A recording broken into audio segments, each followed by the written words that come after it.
بسم الله الرحمن الرحيم. رب اشرح لي صدري ويسر لي امري واحلل عقدة من لساني يفقهوا قولي. اليوم ان شاء الله تسليم العمل في هذه الفيلا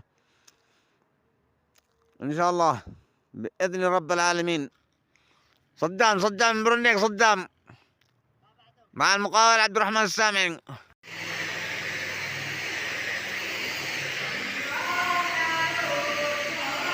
الان يقوم بتلميع الجدار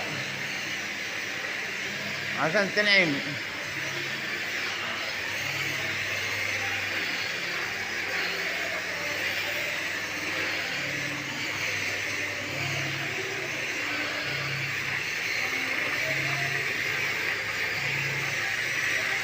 عبد الرحمن